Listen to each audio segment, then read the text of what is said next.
Hello, আপনি কি জানেন আমি কে? আমি হলাম পরিমণি। আপনি কি আমার জীবনের কথাগুলো শুনতে চান? আপনি কি আমার বন্ধু হতে চান? তাহলে এখনই চাপুন বাস্তব হবে একেবারে ডিজিটাল কায়দায়। ডিজিটাল দেশ, ডিজিটাল সমাজ, ডিজিটাল সরকার, ডিজিটাল উন্নয়ন, সব ডিজিটাল। গোলাম রব্বানির ওয়াজও হবে আজকে ডিজিটাল। অপেক্ষা করেন, শুরু করতেছি তো। তাফসিরুল কোরআন মাহফিল লিখেছেন তো, এজন্য চেষ্টা করতেছি কিছু বলার। আমার তো আর তাফসির করার মতো যোগ্যতা নাই, ছোট মানুষ, এলেম কালাম খুবই কম। তারপরে যা শুনে বুঝতেছেন কি চলবে? চলবে।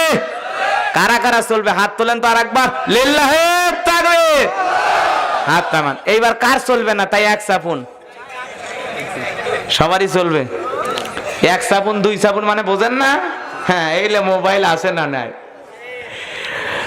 মোবাইলে কল দেওয়া মাত্রই দেখবেন কি সুন্দর একটা গান বেজে উঠলো, কঠিন একটা গান। মুরব্বী এক চাচা রংপুরেরই কথা কই, রংপুর পীরগঞ্জে মাহফিল করার সময় মাগরিবের নামাজ পড়ে এক বুড়ের বেটা মোবাইলে বেজে উঠছে কল। তো চাচা মনে করছে ওর বেটা বেটি কল দিছে। মেয়ে ছেলে দেশ বিদেশে অনেক জায়গায় থাকে, শুনলাম ঢাকার থেকে ডিউটি থাকে। তো ওই বুড়া মানুষ খালি বোঝায় যে লালটা ঠাসি মারলে কাটিয়ে যায় আর সবুজটা চাপ মারলে কথা হয়। কথার কি বুঝছেন?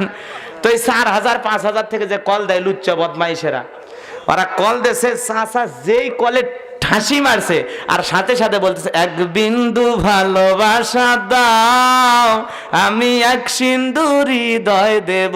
চাচা কয় কয় গিরে কেরে, আমি টাকা দিয়ে মোবাইল কেন আর আমার মোবাইলে মেমোরি না, তাও গান বাজতেছে। ব্যাপারটা কি? কথা কোন ঠিক না?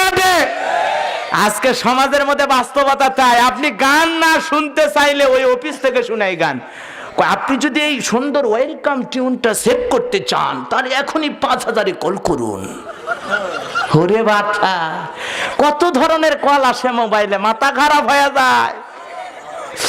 আপনি মোবাইলে কল আসে গেছে, আপনি মনে করছেন হ্যাঁ কেউ কথা বলবে, যেই চাপছেন হ্যালো, আপনি কি জানেন আমি কে?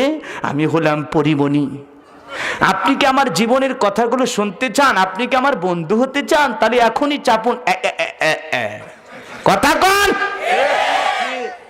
এগুলো আছে না নাই? আরে বেটা, টাকা দিয়ে মোবাইল কিনছে, আমি সিম কিনছি, আপনি তোরা আজে বাজে কল দিয়ে সময় নষ্ট করিস। ব্যাপারটা বুঝলাম না।